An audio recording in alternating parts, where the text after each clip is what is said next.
No more funding for illegal DEI programs. It means no more funding for transgenderism and wokeness. And that was, she said, there will be no wokeness here. Oh, yeah. Let me explain something to you, because without that wokeness, you might not have that job. A single press briefing sent shockwaves through the media, turning a routine statement into a full-blown controversy. Karoline Leavitt, the youngest White House press secretary in history, took the podium and said something so bold that it led to The View facing its biggest crisis yet. What did she say? Why did it hit so hard? And how did it cause a show that thrived on controversy to suddenly fall apart? Let's get into it. The View has been a cultural institution since 1997. Created by the legendary Barbara Walters, it was designed to bring together women of different generations and backgrounds to discuss current events. And over the years, it became a battleground for political debates, fiery arguments, and viral TV moments. From heated clashes with politicians to unforgettable celebrity interviews, the show thrived on controversy. But what made it stand out was its mix of perspectives: liberal, conservative, and everything in between.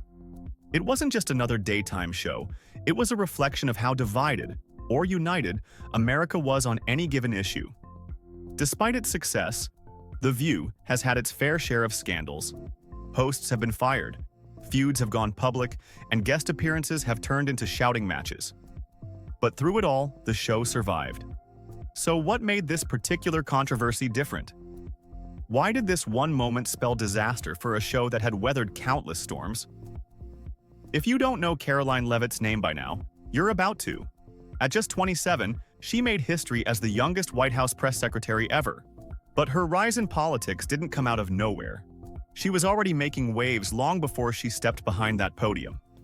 Leavitt started her career in the Trump administration as an assistant press secretary under Kayleigh McEnany. She later became the communications director for Representative Elise Stefanik, a powerful Republican voice in Congress. Known for her sharp responses and strong conservative stance, she quickly built a reputation as a rising star in Republican circles. When she was appointed press secretary, many saw it as a bold move, one that signaled a shift in the White House's media strategy. Leavitt wasn't just another spokesperson. She was young, outspoken, and completely unafraid to push back against what she called liberal media bias. But little did she know, her first major press briefing would put her in the middle of one of the biggest media firestorms of the year. It was supposed to be just another press briefing. Journalists had their questions ready, cameras were rolling, and Leavitt took the stage with confidence. But then, in the middle of answering a question about government policies, she said something that would dominate headlines for weeks. "There will be no more funding for transgenderism and wokeness across our federal bureaucracy and agencies," she declared. "There will be no wokeness here." The room went silent for a moment. Reporters looked at each other, processing what had just been said. In one sentence, Leavitt had made it clear: the administration was taking a hard stance against what they viewed as progressive overreach. Almost immediately, journalists began pressing her for clarification. Did she mean that diversity programs would be cut? Would there be changes in federal hiring policies? What exactly did she mean by wokeness? But Leavitt didn't back down. She doubled down, reiterating that the White House was focused on common-sense policies rather than ideological activism. What followed was a media explosion. Conservative outlets praised her for taking a stand, while liberal networks slammed her comments as divisive and discriminatory. But one reaction, in particular, stood out above the rest. The View was about to have its say. If you know anything about The View, you know the hosts don't hold back. The next morning, the panel wasted no time addressing Leavitt's comments, and it was clear they were fired up. Whoopi Goldberg was the first to go in. With a mix of disbelief and frustration, she said, "Without that wokeness, you might not have that job." She pointed out that without progressive movements fighting for gender equality, young women like Leavitt wouldn't be in positions of power today. Joy Behar, never one to mince words, took it a step further. She suggested that Leavitt's appointment had less to do with qualifications and more to do with her looks. "Let's be honest," she said. "Trump likes his women a certain way." The audience gasped. Even some of the co-hosts looked a bit surprised. But Behar didn't back down. She went on to argue that the administration's stance on wokeness was just another way of silencing marginalized voices. Within hours, clips of the segment were all over social media. The debate wasn't just about Leavitt anymore. It was about whether The View had gone too far. Social media erupted. Supporters of Leavitt called out The View for what they saw as blatant sexism. "So it's okay to attack a woman's looks if she's conservative?" one Twitter user asked. Others pointed out the irony. Wasn't The View supposed to be about empowering women, not tearing them down? On the flip side, critics of Leavitt argued that her comments were dangerous and dismissive of entire communities. "She's undermining years of progress," one commentator wrote. Diversity and inclusion aren't just wokeness, they're necessary. It wasn't just everyday people weighing in. Politicians, journalists, and celebrities all jumped into the fray. Some defended Leavitt as a bold new voice in politics. Others called for her resignation.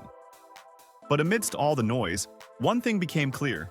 This controversy wasn't going away anytime soon. The media took the story and ran with it. Conservative news outlets defended Leavitt, calling her a victim of liberal bias. Fox News ran headlines like, "Leavitt under attack for speaking the truth." Meanwhile, CNN and MSNBC framed the controversy differently, focusing on the potential impact of her policies on minority groups. Late-night hosts had a field day, with comedians mocking both Leavitt and The View in equal measure. The debate even spilled into political talk shows, where pundits analyzed whether Leavitt's comments were a strategic move or an unintentional gaffe. Even those who usually avoided political discussions found themselves talking about it. What started as a press briefing had become a full-blown cultural moment, one that would have real consequences. The controversy had tangible effects on The View. Sponsors re-evaluated their partnerships, with some pulling advertisements due to the backlash. Viewership numbers fluctuated as audiences took sides. Petitions circulated online, both supporting and condemning the show. The network released a statement acknowledging the heated discourse and emphasizing their commitment to diverse perspectives. However, the damage was done, and the show's future became uncertain. Leavitt didn't remain silent amidst the uproar. She addressed the controversy in a subsequent press briefing, stating that her comments were aimed at promoting efficiency and unity within federal agencies. She emphasized that her use of the term wokeness referred to bureaucratic inefficiencies rather than social issues. Additionally, reports emerged that Leavitt was considering legal action against The View hosts for defamation, further escalating the situation. The potential lawsuit added a new dimension to the controversy. Legal experts weighed in on the merits of a defamation case, discussing the challenges public figures face in such lawsuits. The debate centered on the balance between free speech and protecting one's reputation. If pursued, the case could set significant precedents for media commentary and the rights of public officials.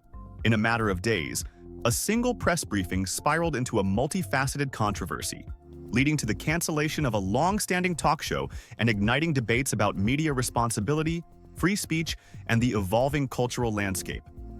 It serves as a stark reminder of the power of words and the unpredictable ripple effects they can have in our interconnected world. If this story intrigued you, let's keep the conversation going. Share your thoughts in the comments below, and don't forget to like, share, and subscribe to our channel. Hit the bell icon to stay updated with our latest content.